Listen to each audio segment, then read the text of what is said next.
প্রিয় দর্শক শ্রোতা, আসসালামু আলাইকুম। আজকাল নেটিজেনরা বড্ড ঝামেলা পাকাচ্ছে। কোনো কিছু তারা স্বাভাবিকভাবে নিচ্ছে না, সব কিছুকে প্রশ্নবিদ্ধ করছে। তো এতে সবচেয়ে বড় সমস্যায় পড়ছে সরকার। আর এখন যেহেতু বিএনপি সরকারে, বিএনপি একটু সমস্যায় পড়ছে মাঝে মধ্যে, কারণ নেটিজেনরা সরকারি সিদ্ধান্তগুলোকে অনেকগুলোকেই ভালোভাবে দেখছে না, কারণ তাদের নিজস্ব বিশ্লেষণ আছে। সরকারে যারা থাকে তারা অনেক সময় ভাবে যে মানুষের কিছু আসে যায় না, বা মানুষ তাদের অনেক সিদ্ধান্ত, অনেক স্ট্র্যাটেজি এগুলো বুঝতে পারে না। কিন্তু বিষয়টি আসলে এরকম না। ওই যে বলছিলাম, নেটিজেন, নেট ওয়ার্ল্ডে যেসব সিটিজেনরা ঘুরে বেড়াচ্ছে সারাক্ষণ, তারা কিন্তু সব কিছুকে চ্যালেঞ্জ করছে, সব কিছুকে বিচার করছে, নিজস্ব বিশ্লেষণ দিয়ে যাচাই বাছাই করছে। তো প্রিয় দর্শক শ্রোতা, এই এপিসোডে কথা বলবো ঢাকা বিশ্ববিদ্যালয়ে সদ্যই যা ঘটে গেল।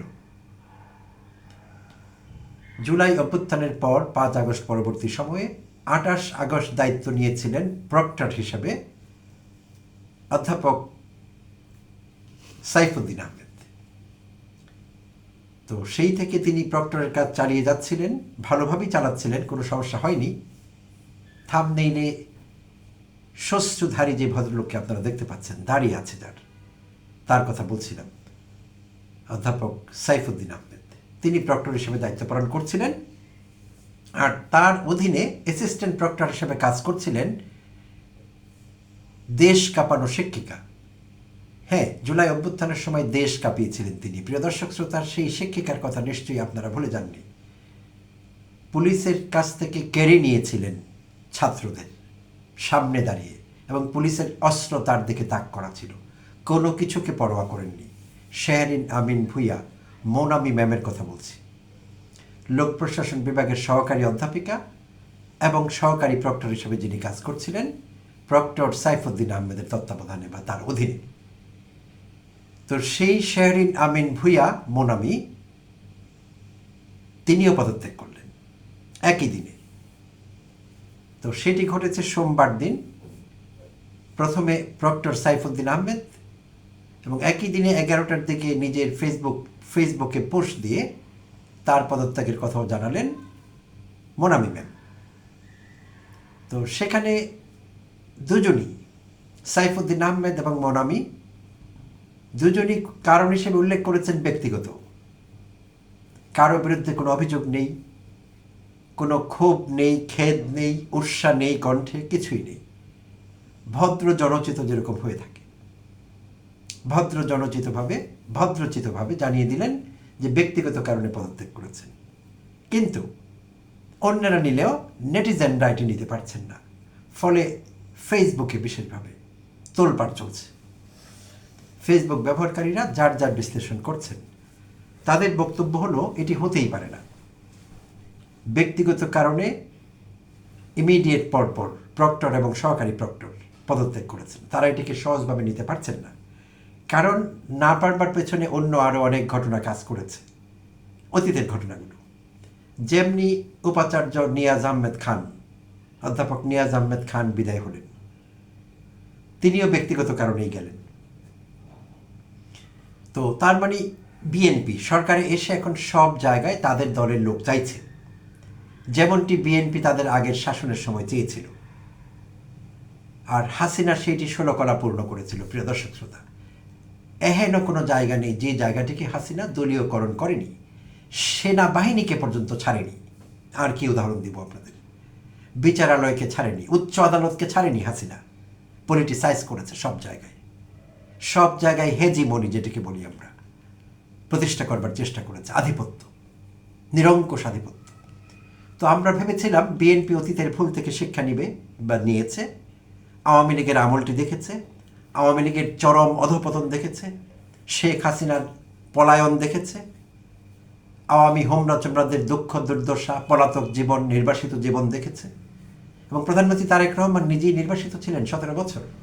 তাই আমরা ভাবছিলাম বিএনপি হয়তো সেখান থেকে শিক্ষা নেবে, কিন্তু পরিস্থিতি বলছে সেটি ঘটেনি। তাই আমরা দেখতে পাচ্ছি সব জায়গায় পলিটিসাইজেশন, রাজনীতিকরণ।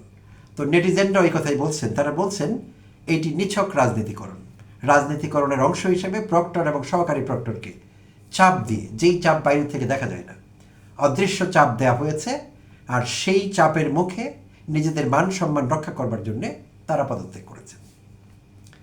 আর এখানে প্রসঙ্গক্রমে উল্লেখ করতে হচ্ছে, ডাকসু নির্বাচনের সময় আমরা এই শিক্ষিকাকে, শেরিন আমিন ভুইয়া মোনামি ম্যামকে দেখেছি কিভাবে ছাত্র দলের উচ্ছৃঙ্খল আচরণের সামনে সাহসিকতার সঙ্গে ব্যক্তিত্ব ঠিক রেখে, মেরুদণ্ড সোজা রেখে দাঁড়িয়ে প্রতিবাদ করেছিলেন।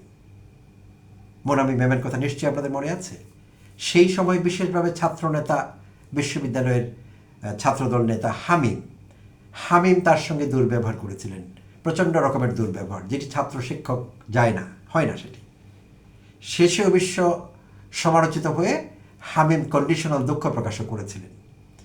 তো এইসব আচরণগুলো মোনামি ম্যাডাম সহ বাকিরা, প্রক্টর সাইফুদ্দিন, ভিসি নিয়াজ আহমেদ খান, তারা নিয়েছেন ছাত্রদলের কাছ থেকে।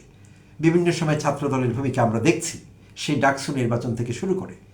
তো এখন কথা হলো, এখন সরকারে তাদের দল বিএনপি, কিন্তু ডাকসুতে তারা নেই। সো এইটি তারা মানতে পারছে না, কোনোভাবেই না। শুধু ঢাকা বিশ্ববিদ্যালয় না, অন্যান্য পাবলিক বিশ্ববিদ্যালয়গুলিতে একই অবস্থা, চট্টগ্রাম বিশ্ববিদ্যালয়ে একই অবস্থা, সব জায়গায় ছাত্রদল বিষয়টি মেনে নিতে পারছে না। তো না পারবার কারণে এই ঘটনাগুলো ঘটছে। তারা চাইছে অন্তত বিশ্ববিদ্যালয়ের প্রশাসন দলীয় লোক হলে তাদের পক্ষে সুবিধে, সেই জন্য এগুলো করা হচ্ছে বলে লোকেরা মনে করছেন। বিশ্লেষকরাও এমনটি মনে করছেন যে এটি নিছক কোনো ব্যক্তিগত কারণে পদত্যাগ নয়, কিন্তু যেহেতু তারা ভদ্র মানুষ, তাই তারা অন্য লাইনে যাননি। তারা বলেননি যে আমরা চাপের মুখে পদত্যাগ করতে বাধ্য হলাম, কারণ শিক্ষক হিসেবে তাদের কাজটি চালিয়ে নিতে হবে। তো প্রক্টর এবং সহকারী প্রক্টর হিসেবে তারা পদত্যাগ করেছেন, কিন্তু শিক্ষক হিসেবে তো পদত্যাগ করেননি। তো শিক্ষক হিসেবে কাজ করা কতটা সহজ হবে যদি তারা গোমর ফাঁস করে দেন কিংবা হাটে হাড়ি ভেঙে দেন। তাই তারা রেখে ঢেকেই কথা বলেছেন, তারা ব্যক্তিগত কারণ দেখিয়েছেন, কিন্তু এটি কেউ মানছে না। সামান্যতম বিচার বুদ্ধি আছে এমন কোনো লোকের পক্ষে এটি মানা একেবারেই অসম্ভব। তো সরকার, যেটি বলছিলাম, সরকার ভেবেছে বিষয়টি তেমন না, ঠিকঠাক হয়ে যাবে সব কিছু। আসলে না। হাসিনাও কিন্তু মনে করেছিলেন সব ঠিকঠাক হয়ে যাবে, আওয়ামীরাও মনে করেছিল সব ঠিকঠাক হয়ে যাবে। এমনকি 5 তারিখ সকালবেলা এবং 4 তারিখ সারা রাত অনেকে বলছিলেন হাসিনাকে সব ঠিক হয়ে যাবে, আপনি আর একটু কঠোর হন। হাসিনা বলছিলেন সেনাপ্রধানকে, নৌবাহিনী প্রধানকে, বিমান বাহিনী প্রধানকে, আপনারা কি করেন, পুলিশ প্রধান তো খুব ভালো কাজ করছে। তো এগুলো আমরা জানি। তো ক্ষমতায় থাকলে এরকম মনে হয় সব ঠিক হয়ে যাবে, কিন্তু সব সময় সব কিছু ঠিক হয়ে যায় না। তাই সত্যিকার অর্থে এখানে যদি রাজনীতি থেকে থাকে, আর এই তাদের পদত্যাগ যদি পলিটিসাইজেশনের অংশ হয়ে থাকে, বিএনপি হেজিমনির অংশ হয়ে থাকে, পরিকল্পিত হেজিমনির, তাহলে এর জবাব কিন্তু একদিন বিএনপিকে দিতে হবে। হাসিনা জবাব দেবার জন্য দেশেও আসতে পারছেন না, দেশে আসলে পারতে তো জবাব দিতে পারছেন না, সেই সাহস নেই দেশে আসবার। তো এই বিষয়টি মনে রাখলে সরকারি দলের কিংবা বিএনপির অনেক কিছুই ভালো হবে, তাদের জন্যে, দলের জন্যে, দেশের জন্যে। কারণ এই উদগ্র নগ্ন পলিটিসাইজেশন আমরা দেখতে পাচ্ছি না, দেখতে চাচ্ছি না, এটি অসম্ভব। সুপ্রিয় দর্শক শ্রোতা, আমি একটু মোনামি ম্যামের ফেসবুক পোস্টটি আপনাদের সঙ্গে শেয়ার করতে চাইছি, ছোট্ট পোস্ট, তাই শেয়ার করতে চাইছি। তিনি তার পোস্টে লিখেছেন, আমি সামান্য লেকচারার, তার চেয়েও সামান্য একজন মানুষ এত বড় দায়িত্ব বা সচরাচর একটু সিনিয়র শিক্ষকরা পান, সেই দায়িত্বে আমি। সাবেক প্রক্টরের প্রতি শ্রদ্ধা জানিয়ে তিনি আরও লেখেন, গত 2 বছরে সাইফুদ্দিন আহমেদের কাছ থেকে তিনি শিখেছেন কিভাবে ধৈর্য ও সংযমের সঙ্গে পরিস্থিতি মোকাবেলা করতে হয় এবং শিক্ষার্থীদের আগলে রাখতে হয়। জুলাই আন্দোলন পরবর্তী সময়কে অভূতপূর্ব অভিজ্ঞতা উল্লেখ করে তিনি বলেন, এমন পরিস্থিতি আগে কোনো প্রক্টর বা তার টিমকে মোকাবেলা করতে হয়নি বলে তার ধারণা। নতুন প্রক্টর ও তার টিমকে শুভকামনা জানিয়ে পোস্টের শেষাংশে তিনি লিখেছেন, it was an absolute honour to serve with my team and under the leadership of our proctor Saifuddin Ahmed sir. এছাড়াও তিনি আরও লিখেন, congratulations to our new proctor and his team. Wishing this team all the best in carrying out this significant responsibility. তো যেটি বলছিলাম প্রিয় দর্শক শ্রোতা, ভদ্র মানুষের ভদ্র পোস্ট, ভদ্র ভাষায় সেটি দেওয়া হয়েছে। অন্তরালে কি আছে সেইটি আমাদের বুঝে নিতে হবে। নেপথ্যের গল্পটি ভিন্ন, সেটি ইতিমধ্যে দেশের মানুষ বুঝে গিয়েছে। তো কিছু বিষয় আছে অকথিত থাকাই ভালো, certain things are better left unsaid. তো সেটি হয়েছে।